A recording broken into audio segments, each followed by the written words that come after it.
The winter wind cut sharply through the quiet streets of Harborville, a small American town where life moved slow enough for people to notice falling leaves, waving neighbors, and the soft glow of porch lights at dusk.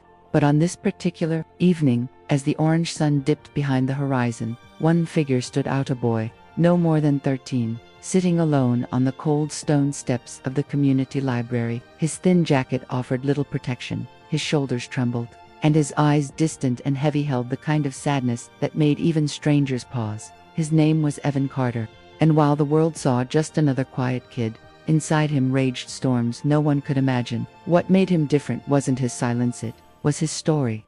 A story no one knew yet, a story that began with pain, but would someday ignite into something powerful enough to change lives. Every afternoon after school, Evan came to sit on those same steps, not because he liked reading, though he did, but because the library was warm, safe, and far from the voices that echoed inside his home.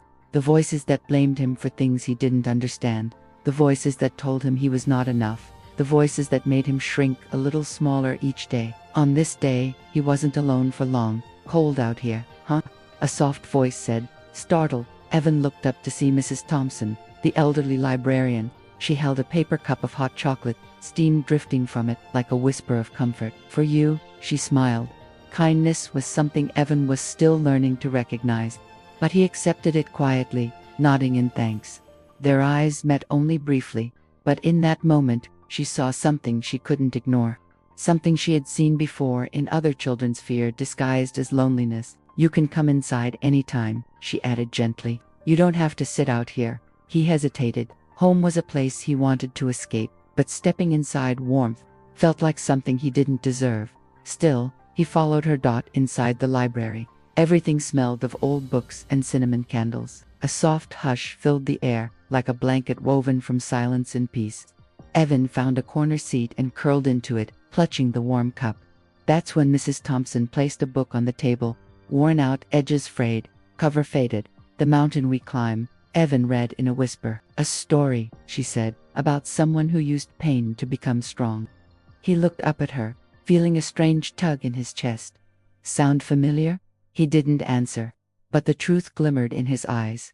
The beginning of change. Weeks passed, and Evan became a regular visitor, not just on the steps outside, but inside the library, burying himself in books about courage, resilience, and people who rose from nothing. He studied them like maps, hoping they would guide him out of his own darkness. Mrs. Thompson noticed his curiosity, but also his caution. He smiled rarely, laughed almost never. He flinched when doors shut too loudly, and he avoided talking about his home life, though sometimes the bruises on his arms spoke for him. One evening, when the library was nearly empty, she approached him gently. "Evan, I don't want to pry," she said, "but do you feel safe at home?" He froze. Safe. The word felt foreign, like a language he didn't speak. She immediately softened. "You don't have to answer. Just know this: nobody deserves to live in fear, and pain doesn't define you." Her words sank deep, echoing long after he left. That night, when Evan returned home, his father was angry again. Work stress, bills, life's frustrations. And Evan, as always, became the outlet. He didn't fight back, didn't scream. He just absorbed it quietly like he always had. But something was different this time. Mrs. Thompson's words repeated in his mind. "Pain doesn't define you." He whispered it to himself like a secret shield. And for the first time, he wondered if he could be more than the boy who endured. Maybe he could be the boy who overcame a turn nobody expected. One afternoon, the school announced a charity-run community event to raise funds for families in need. Students crowded the sign-up sheet enthusiastically. Evan stood at the back, watching from a distance. Running, he had never thought much about it, but something inside him stirred an urge to try, to feel free, to escape, even if only for a moment. But then the whispers started. "That kid, he's too skinny, he'll collapse. He's weird anyway." He lowered his head. The same old pain. But then, he heard another voice. "You thinking about signing up?" It was Ava, a girl from his class. Bright eyes, gentle voice, kindness etched into everything she said. She had never mocked him, never laughed. She simply saw him. Evan stammered. "I don't know." "You should," Ava encouraged.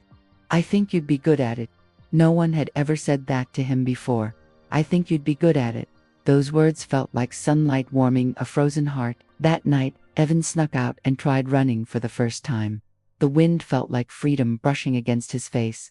His feet hit the pavement rhythmically. And for the first time in his life, he didn't feel weak. He felt strong, alive, unstoppable. He ran every night afterward until sweat dripped from his forehead and his breath burned. He didn't run to escape. He ran to transform. Slowly. Pain wasn't something done to him. Pain became fuel. The day that changed everything race day arrived. The park buzzed with excitement. Parents cheered, kids stretched, volunteers passed out water bottles. Everyone was ready, everyone except Evan's father, who didn't even know his son was here. Evan stood at the starting line, heart pounding. "Good luck," Ava whispered beside him. "You've got this." The whistle blew. And Evan ran. At first, he kept up easily.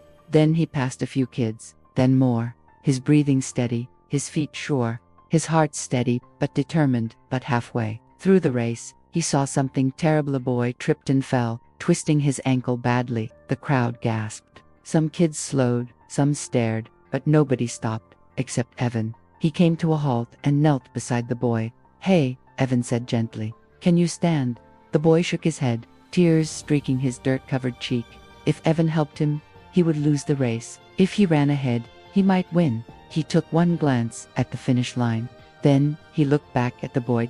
His decision was instant. "Come on," Evan said, lifting the boy's arm over his shoulder. "I've got you." Step by slow step, he carried the boy toward the finish line. The crowd realized what was happening. Murmurs became whispers.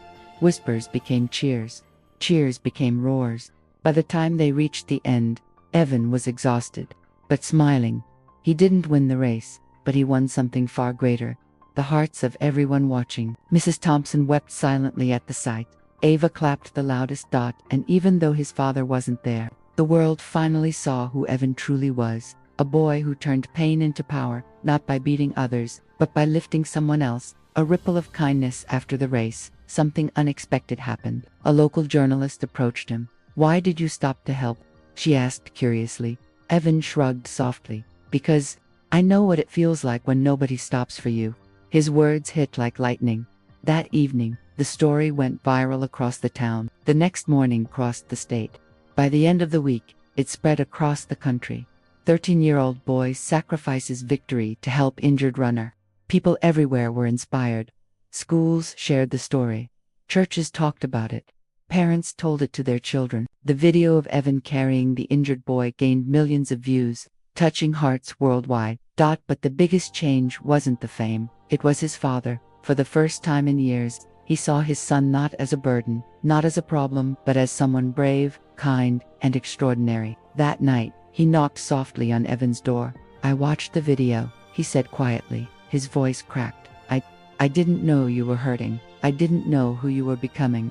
I'm sorry, son." Evan didn't say anything, but he didn't need to. For the first time, his father hugged him.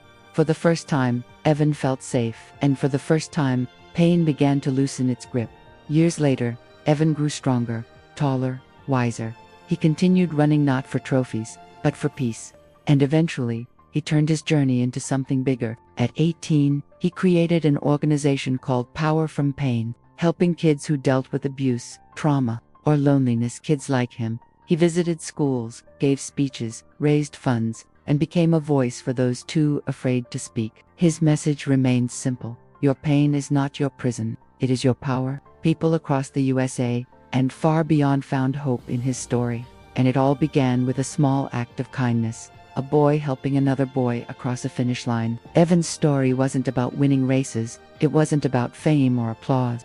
It was about something far more powerful. The idea that kindness heals, that compassion transforms, that one moment of selflessness can echo forever.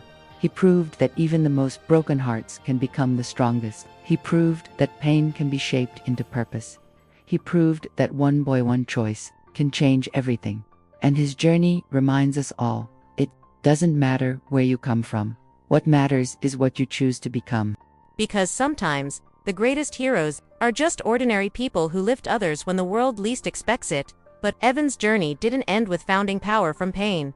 It was only the beginning. As the organization grew, so did its impact. At first, it was just Evan speaking to small groups, classrooms, community centers, youth clubs, but soon, schools across multiple states began inviting him. Teachers called him the boy who could make an entire room silent. Students described him as the voice they didn't know they needed. Evan didn't just talk about struggle, he talked about survival, about standing up after life pushed you down. About how the smallest spark of kindness could change someone's entire world. One night, after a long speech at a youth conference in Chicago, a little girl named Rosie approached him. She couldn't have been more than 8, double quotes, Mr. Evan, she whispered. He kneeled to her height. Yes, she hesitated before saying, I saw your video, the race one, and it made me brave. I told my teacher about the bad stuff at home. Her eyes shimmered with fear and hope. Evan felt a lump in his throat. I'm proud of you, he said softly. She hugged him tightly. In that moment, Evan realized something powerful. You never know which moment of your life will become someone else's lifeline. A surprise invitation. Months passed, and Evan received a letter that changed everything. It was from the National Council for Youth Empowerment, a prestigious organization in Washington, D.C. They wanted to honor him with the Humanity Rising Award, given to individuals under 25 who inspire change across America. Evan stared at the letter for minutes, his hands shaking him. A boy once afraid of his own home, a boy who used to sit outside a library because it felt safer than inside his own house. His father, now a changed man who attended therapy and took responsibility for his past, walked in and saw the letter. What's that? He asked gently. Evan handed it to him. His father read it and tears filled his eyes. I'm proud of you, son, more than you'll ever know. It was a moment Evan had dreamed of as a child, a moment he once believed would never come. The award night. The award ceremony was held in a grand hall glowing with soft golden lights. Leaders, educators, volunteers, and young changemakers gathered from all over the country. When Evan's name was announced, the entire room rose in applause. He walked up to the stage, the words forming in his heart even before he reached the microphone. He paused, looked at the crowd, then spoke with the calm strength he had earned through years of healing. Stand here today not because I was strong, he began, but because people showed me kindness when I was weak. He spoke about his father, not to shame him, but to show that people can change. He spoke about Rosie, about the boy he carried during the race, about Mrs. Thompson, about Ava, about every broken moment that pushed him toward the light. My story, he continued, isn't special because of what I survived. It's special because of what kindness helped me become. The hall was silent, absorbing every word. And then, without planning it, Evan said something that later became the motto of his foundation. Asterisk, asterisk, if you can't run toward your own finish line, run toward someone else's.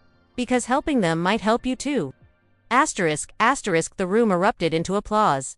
A full circle moment after the ceremony. As Evan stepped outside into the cool night air, he noticed someone waiting quietly by a fountain. A woman with silver hair and familiar gentle eyes. Mrs. Thompson. She was older now, but her smile was still the same warm glow that had once rescued a lonely boy on library steps. You did it, Evan, she whispered, pulling him into a hug. No, he said, voice breaking. We did, she laughed softly, tears in her eyes. You always had light in you. I just helped you see it. They sat together, talking about the past, the future, and the simple power of kindness. Before leaving, Evan took her hand. Thank you, he said, for everything. She squeezed his hand. Just promise me one thing. Anything. Keep lifting others, the way you once lifted that boy. Evan smiled. I will. The True Power. Years later, Evan published a book titled Turning Pain into Power. It became a national bestseller, touching millions of hearts. He appeared on talk shows, podcasts, school tours, and charity galas, but fame never changed him. He didn't want fame. He wanted impact. His foundation expanded to every major city, offering counseling, safe shelters, mentorship, and emergency support for children in crisis. People often introduced him as the boy who changed the world, but Evan always corrected them. No, the world changed me. I'm just giving back. Final heart-touching CLO G and so, the boy who once sat alone on cold library steps, the boy who carried another child across a finish line, the boy who believed pain would break him, became the man who transformed that pain into a force of healing for others. His life taught everyone watching that strength isn't born from comfort, it's born from struggle, shaped by kindness, and ignited by the courage to choose compassion over fear. Evan Carter didn't just turn pain into power. He turned pain into purpose, into healing, into hope, and into a reminder for every person listening. You never know how powerful your kindness can become. Because sometimes, one act of compassion doesn't just change a life, it begins a movement. As Evan's foundation grew, he found himself busier than ever, flying to conferences, meeting with counselors, hosting youth events. But despite the chaos of his schedule, he always made time for the one thing that mattered most: visiting the kids who needed him. He believed healing didn't happen behind podiums or cameras, it happened in quiet rooms, sitting beside someone trembling in fear, listening to voices cracking under the weight of things no child should carry. One chilly autumn morning in Boston, he visited a special shelter for abused and displaced children. As he entered the activity room, children played with clay, painted pictures, and built Lego castles, each child trying to rebuild the world that life had knocked down. A counselor whispered, "There's someone who's been waiting for you." In a corner sat a teenage boy, thin eyes shadowed, hands buried in his sleeves. His posture was closed, guarded, like someone scared of being seen. Evan approached slowly, sitting beside him without a word. After a long silence, the boy whispered, "They said you were like me." Evan nodded gently. "I was." The boy swallowed hard. "Does it ever stop hurting?" Evan paused it, wanting to offer false hope, but real truth. "The hurt doesn't disappear," he said softly, "but you learn to carry it differently. One day, it stops controlling you, and one day, it becomes the reason you help someone else." Tears welled in the boy's eyes, the kind that had been held in for years. Nobody had given him an honest answer before. Nobody had spoken to him as if he mattered. The unexpected letter. A few weeks later, Evan returned home from an exhausting 3-city tour. As he sifted through mail, one envelope caught his eye, handwritten, messy, smudged with what looked like pencil marks. He opened it carefully. Inside was a letter from the same Boston boy. It read, ****, you told me the pain won't disappear, but you also told me it won't own me forever. For the first time, I believe that. Thank you for seeing me. You saved a life.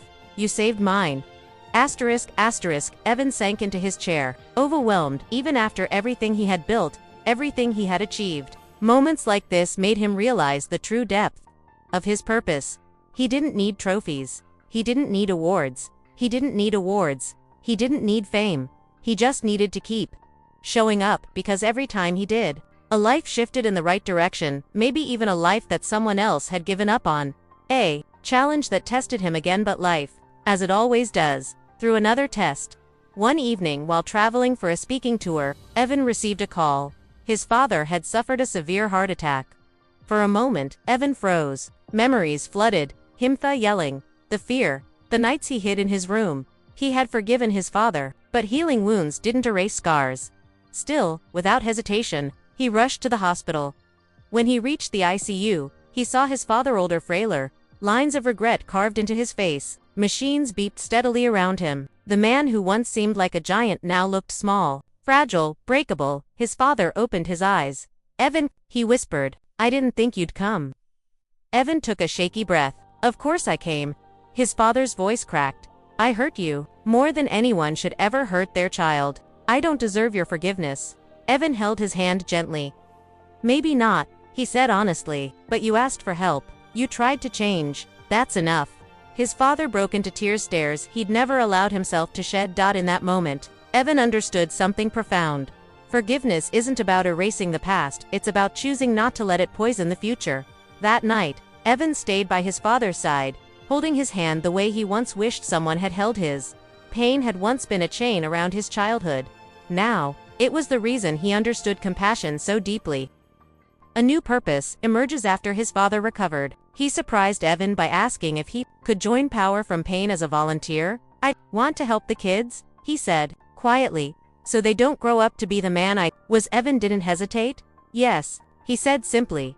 Together, they visited shelters, spoke to parents struggling with anger, and created workshops teaching healthy communication and emotional awareness. People were shocked at first. Some whispered, "How can Evan work with the man who hurt him?" But those whispers ended the moment they heard Evan explain, "If we want to break the cycle of pain, we must help the ones who create it too." It was one of the bravest things he had ever said, and one of the truest. The award that meant the most years later, at a massive youth empowerment summit in New York City, Evan was given a global honor, the Humanity Beacon, award recognizing leaders who bring light to the darkest corners of the world.